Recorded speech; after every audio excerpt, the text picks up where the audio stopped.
Grateful, believe that. Take that to the bank. For the ups and downs, the good and bad in my life, everything. It's made me who I am. It's made me stronger, made me better, made me wiser.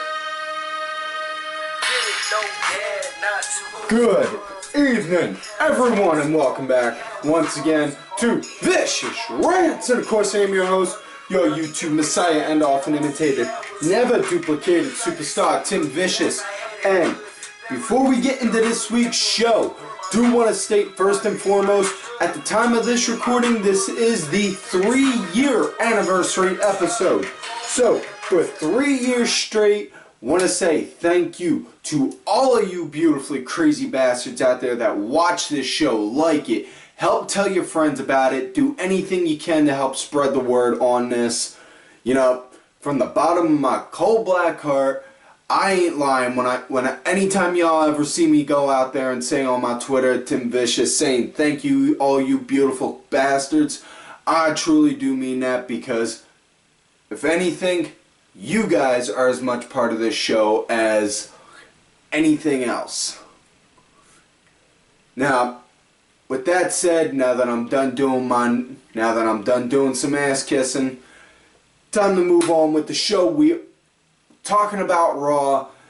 Gonna be talking about excuse me.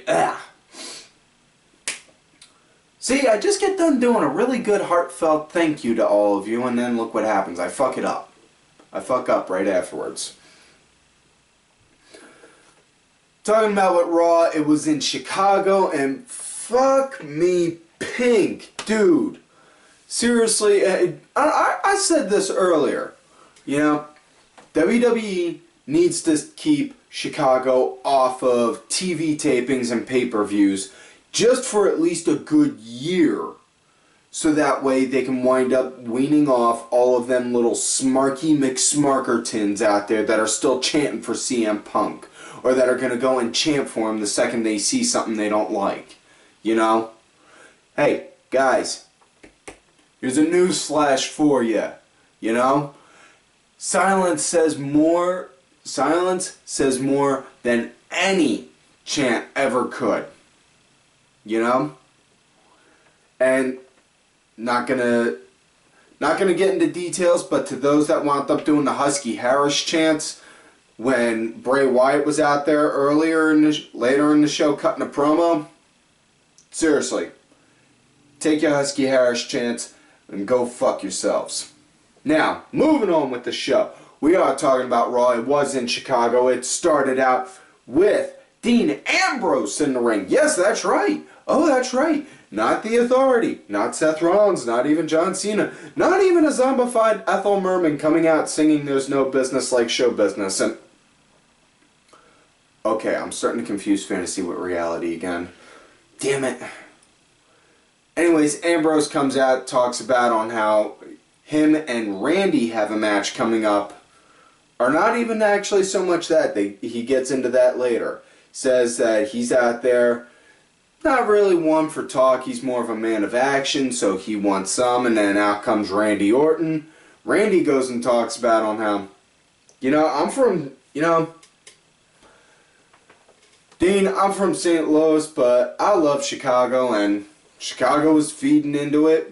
Randy lately has been looking more and more like he's actually getting behind the crowd with what they're doing, he's actually starting to feed off of it, in a sense. Whereas before it was just like, okay, yeah. Oh, they're booing? Okay, good. Are they cheering? Okay, good. But, anyways, Randy's out there, talks about on how he doesn't trust Dean. Dean says he doesn't trust him. They have a tag match at the Hell in a Cell pay-per-view. Then two going against Luke Harper, Braun Strowman. It's gonna wind up being war they're bragging on about. And then, just as it looks like tension's building up, you hear, "Boys, don't you dare be sour!" And Ambrose's reaction sold it all for me, because the second you heard Big E doing that, you just see Ambrose.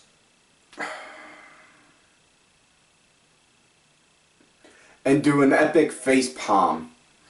Now, out comes New Day, and they're talking about and gloating over on how they wound up doing what they did last week, on how they took out Ziggler, the Dudleys, and Cena, all in one failed consecutive swoop. Whereas, you know, Dean, the Shield never did that. Randy, did the Authority do that? No. Did Evolution do that? No. Did Legacy do that? No. Randy, how many groups have you been in? Which, hey, that's actually a good point. You know, Randy has been in a lot of stables. But yeah, did that, and then next thing you know, Kane appeared on the Tron, and they made a tag match with Ambrose and Orton going against the New Day. Yeah,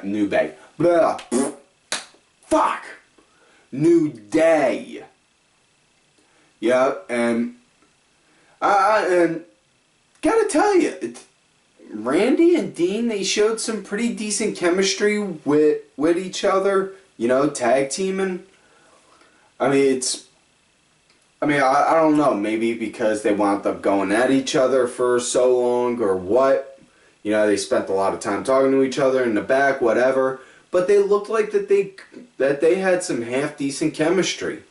I mean, I'm not saying that I could see them two being tag teams, a legitimate tag team, like, down the road and, like, go after titles and shit, but, you know, like, hey, you know, we work pretty good.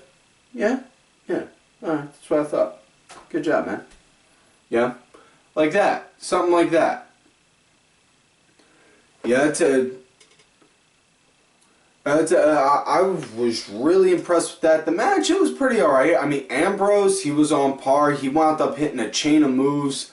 It was just, he went at, Big E, threw him out, went out, Big E threw him out, went off the ropes, dived, picked E up, threw him back in, got back up, and then did an elbow drop from the top rope onto E while E was standing, which I was impressed on. Because, not often you see a standing elbow drop. But with this match, it was fairly obvious on who you knew was going to win. New Day wound up getting the win, obviously. Kofi wound up getting shoved into Randy just as Randy was going for an RKO. Randy bumped into Dean, and when he did that, Randy was all confused, and Kofi wound up doing a roll-up on him, got the win. So, yeah, they're playing towards the can these two trust each other bit. Yeah. Personally, what I think would help add like a little extra layer to not just that, but to every other match on the Hell in a Cell card itself that night would be them guys doing every match being contested in Hell in a Cell. Not saying every match has to be a no DQ rule, but just think of it like that. Every match has to be Hell in a Cell. That means, it just adds that extra dimension to it, thinking, even if it's a match with two people that could never go and do the quote-unquote extreme kind of style in WWE, like the women's match, just that, like, oh wow, this could get ugly quick, and the most you have them do is just take a bump like, like that. But yeah, it's something like that, I think that could work. I mean, it's just me, it's taking a page out of TNA saying that one, on how they do their Lethal Lockdown shows, but, it's take some good ideas with the bad ideas. And, for lack of a better term, and not so much lack of a better term, but more so surprisingly, that was one of TNA's better ideas, I think. But, moving along, next matchup we got was Nikki versus Naomi.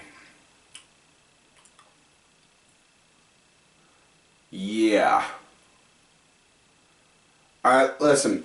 I'm allergic to penicillin. I mean, deathly allergic to it, you know? But I would rather have to get a shot of that injected into me than have to deal with seeing Nikki than seeing Nikki Bella wrestle as much as you keep on seeing her do. Especially since they're trying to push this whole Diva Revolution thing. For fuck's sake, this was more like an ST Diva match. You know, this really was an ST Diva match. And I know some of y'all out there don't like me using that term, and to those that don't, I apologize on it, but I call it like I see it. That's me, and I am opinionated. You don't like my opinion? I apologize on that. You do like my opinion, you obviously have exquisite taste. Moving along, though. Yeah, this was just really, I mean, it was more like just the infamous forearm smash of doom and hair pulling and just like that. And I mean, the only good thing that was out of it was the crowd was chanting, "We want Sasha" so much, and then Brie, for whatever, in her infinite wisdom, decided to grab a mic, started trying to do that. Like, really? You think going along with the crowd is going to make it, like, more going to go against on what's good for them, for that group? Really? Yeah. But anyways, she's doing that, feeding into it, then next thing you know, you just see Sasha come right over and whoop, take Brie out from the legs, and then she falls flat on her ass. And all the while, next thing you know, Naomi distracted, all that hullabaloo, and then Nikki, wham, rack attack, gets the 1, 2, 3. Yeah, woohoo, yay. Next matchup, we get John Cena doing the US Open Challenge, and with this one, we'll say this. The one thing that I do kind of dig about with the Open Challenge is, and a lot of people tend to keep shitting on it because they're saying that he's burying talent week after week instead of putting people over. You know, guys, you don't need to always win a match to get over. More so than not, honestly, all you need is to just have that moment to be on TV. And if you can get that moment on TV, then you got that shot to get over. So don't waste it.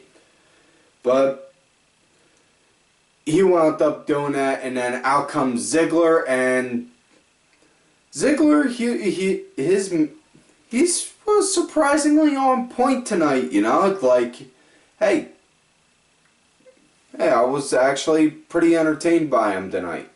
I mean, I give the guy credit, he's a pretty good athlete, and he's good in the ring. It's just, you know, it actually seemed like he was wanting to give a damn tonight. You know, and I was glad on that, glad to see it was like that.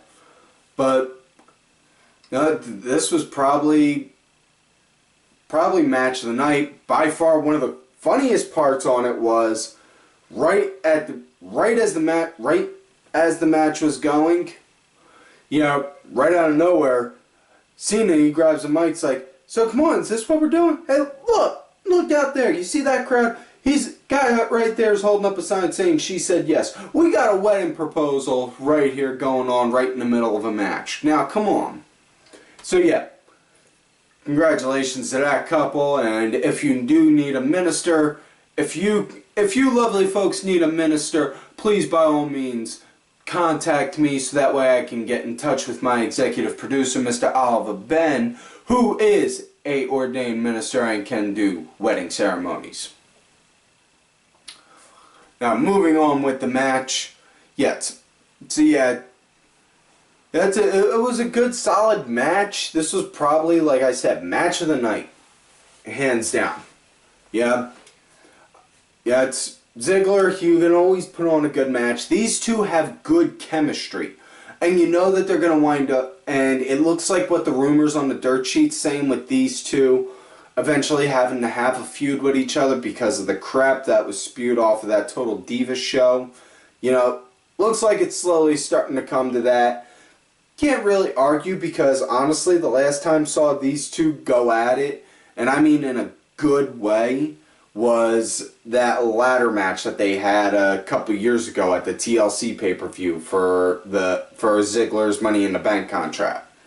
You know, it was a good match, and probably one of the coolest spots seeing Ziggler do that night was the night, or thinking fast than I'm talking. Probably coolest spot saw Ziggler do in this match was just as Cena had him up for an AA, hoisted him up, and Ziggler somehow found a way to counter mid-motion, roll himself around, and wham, hit Cena with a famouser. Which case, just whoa. No, I had to rewind that and watch it like 2 or 3 times on my TV just because I was like, what the fuck? Did that actually happen? You know, I was that taken by it. Yeah. Big thing that pissed me off though was Cena kicking out of the damn zigzag. Yeah. Stop kicking out of damn finishers. How about this? Instead of having Cena look strong by kicking out of everyone's finisher, how about having it to where the guys are going to set up for the finish, and then that's when Cena winds up getting his second win and gets the win instead, because that would work a lot better, and not only that, that would protect the move. Because seriously, John Cena kicks out of that move this week. What's to say that, what's there to make me think that that move is devastating enough for him to get a win next week? That's my question. That's what I want to know. Yep. Anyways, match wound up coming to an end. Obviously, Cena wound up getting the AA, and then got the 1, 2, 3. Next matchup after that, I had the Dudley Boys versus the Ascension, which was really just a squash match. Coolest part on that was, since they were in Chicago, and these guys are tag team guys, which case can't argue on, they wound up setting the Ascension up for the Doomsday Device, courtesy of the Road Warriors. Good job on that one, fellas. Yeah, did that. Next thing you know, got the 3D, hit the 3D, got the 1, 2, 3. That was it. So yeah, next matchup after that, another tag match. Neville and Cesaro going up against Sheamus and Barrett, which, alright, this sounds kind of interesting because Sheamus and Barrett, you could actually make them kind of like a European Connection tag team. Kind of like or not even a Euro, like a UK tag team in a sense. You know?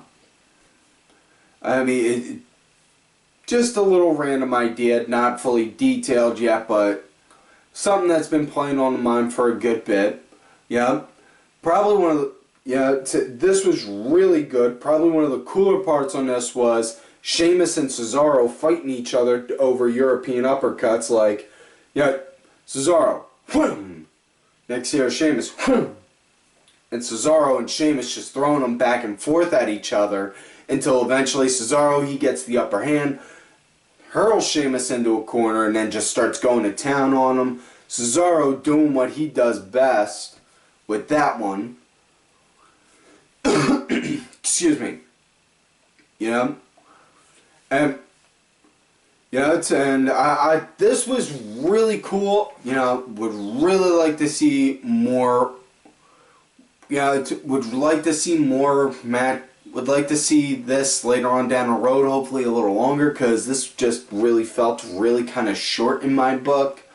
I mean, it felt like the match could have gone on for like maybe another 5 or 10, but it was what it was, and on how the match wound up coming to an end, Neville, he was starting to get the upper hand for his team, looked like he was about to get the win. Next thing you know, Barrett, who's outside and already got knocked down, just climbs up, wham, hits Neville with a bull hammer, and then Sheamus goes and gets a pin on him, gets the 1, 2, 3, and then boom, that's it. So, and So next matchup we got after that is Roman Reigns versus Braun Strowman. You know, like I said, Braun, he just looks like the fucking mountain from Game of Thrones with long hair and a beard. Which, ugh, dude, fucking scary ass shit. You know? And, yeah, Roman cut a promo before the match talking about on how he was going to end it for him. How he was going to end this with him and Wyatt at Hell in a Cell, and the fans they were egging Roman on, but Roman, he took it with stride and wound up hitting them back with it because they were starting to do the what's to him, and they were like, "You guys got a problem? You can't hear me?" Yeah, and then when they were doing boring chants to him, he was like, "Oh no, this ain't boring. This is real life right here." You know. Which case, really cool, really glad to see Roman. He's shown some stride and improvements since his match with Brock at WrestleMania, you know. And, like I said, don't see him being champ this year. If you tailor him from this coming WrestleMania 32 until 33, no doubt, I could see that then, definitely. I mean, yeah, but you gotta build him into it. Don't just go and say, alright, you're gonna be a main eventer now. Yeah? Because you don't want to do that. You'll wind up having guys that can do sink or swim, and you don't want to make the risk of having somebody that's gonna drop like a rock. But as far as what this goes, Strowman, again, just coming off like an uber freak of fucking nature, you know, just taking everything and being like, wham, and, you know, just hurling him around like he's a freaking Hulk, you know. I did like on how Roman did gain some offense on Strowman, you know, wound up knocking him down, did that running drop kick on him. But went back to it a second time, and then next thing you know, you just see Strowman, who's dangling on the ropes, go over and wham, like that, and knock him down. So that was kind of cool. Yeah, Roman, he wound up getting the window in the end because of a countout, because they wound up going at each other so hard outside the ring, and Roman, he wound up being able to get enough air in him to be able to climb up, go in. Next thing you know, the Wyatts surround the ring, and Roman's like, alright, come on, guys. And just as they all come in the ring, Roman baseball slides right on out, and he's like, nah, not today, guys. I'll see you later. And then exits stage to left. Or stage right, given the side that I tilt my head on. Damn it!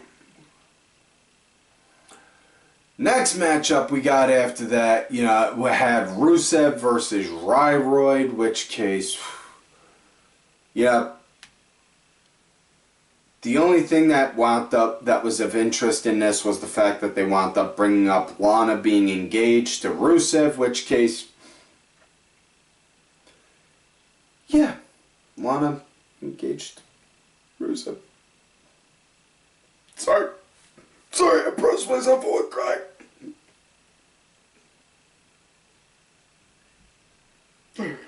Okay, I'm good now. I'm good. Didn't really care for the match. Ryback got the win. That was pretty much it.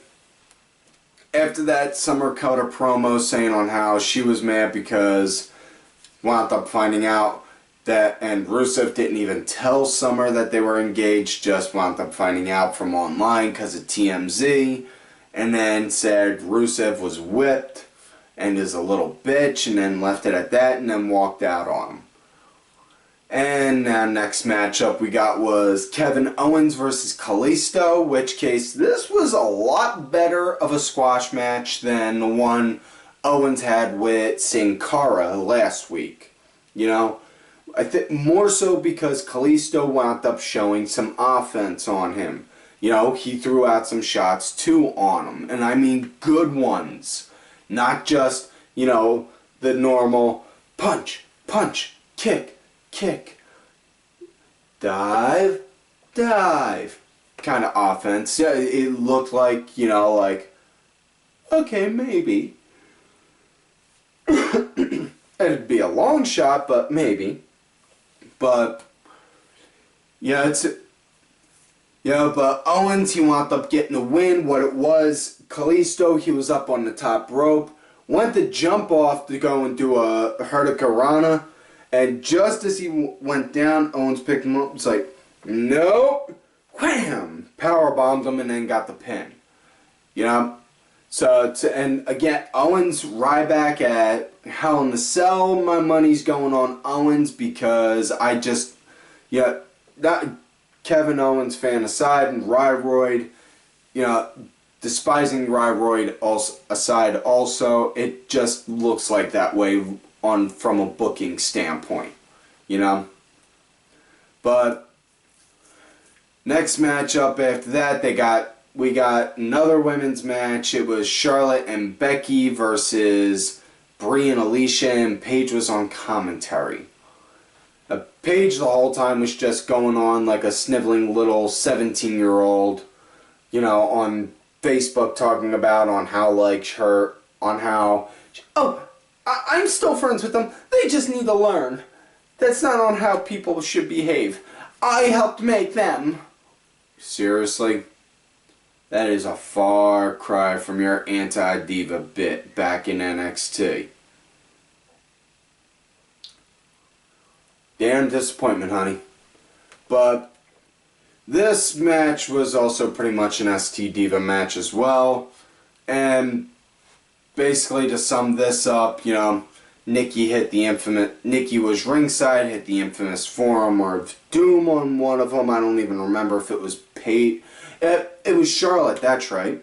Hit the infamous forearm of Doom on Charlotte, and then Brie did a drop kick from the second turnbuckle onto Charlotte and then got the pin. So, way to make your challenger look good and your champion look like a jobber.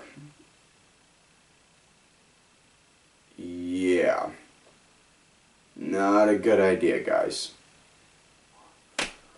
But moving along, next matchup, main event of the night. Seth Rollins versus Kane in a lumberjack match. Lumberjacks were out, and Seth, I loved it because I thought this was hilarious. You know, and it wasn't even meant to be a comedy segment. It was just meant to be a segment, meant to be a match. I thought this was just straight out pure comedy because the second Seth got in the ring, once he got on the babyface side, the babyface would be like, boom, boom, boom, boom, get back in there, take your beating. And once he landed on the heel side, he would also, but when he landed on the side with the New Day, they would all just be like, whoa, wait, give the man some room, let him get some room. You okay, Seth? You okay? Need anything? Water, towel, a moment to go and talk about CrossFit. You need anything? You good? Okay, go ahead. Yeah, they were pretty much just like that, which I thought was hilarious. You know? And when Kane got knocked out, everyone would just be like, no, never mind. And backed off. You know? Then Kane, he knocked Seth outside at the one moment, and then next thing you know, went out, got out there himself afterwards, and then saw Big Show, and then two just locked horns at each other, like looked at each other. And then Kane, wham, just uppercut him, and then goes over, scares the piss out of New Day, turns back around, and then Show just hits him with the KO. And then Seth pretty much had advantage for the rest of the match from there. Now, it should be noted after he did that, Show just straight out walked out, so looks like once again for the 99.99999999996th time, Big Show's turn babyface. Within a matter of 4 months, I should add. But, yeah.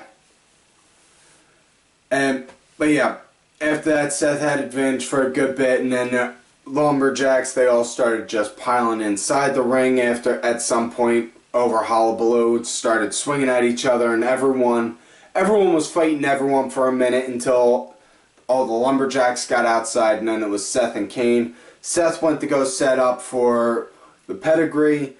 Kane countered, and next thing you know, rolled him over, wham, hit him with a tombstone, and then got the 1, 2, 3. So Kane wound up getting the win with that.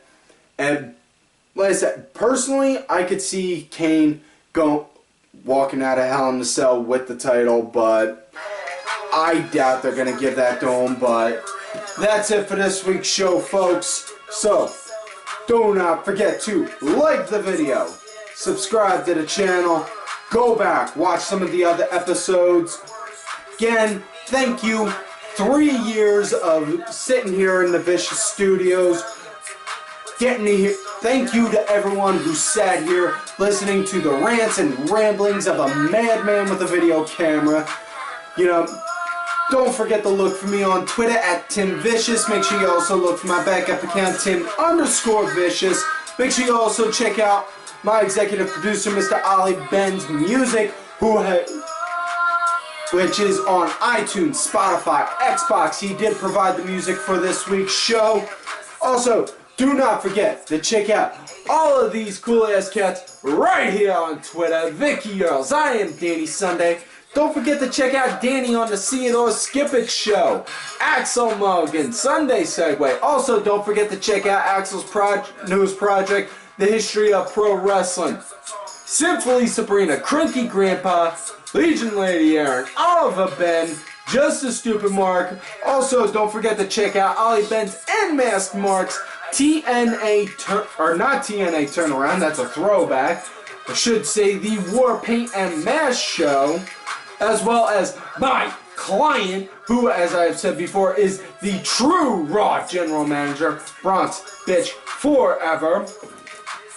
And, folks, like I always tell y'all, you love me great, you hate me. Fuck you.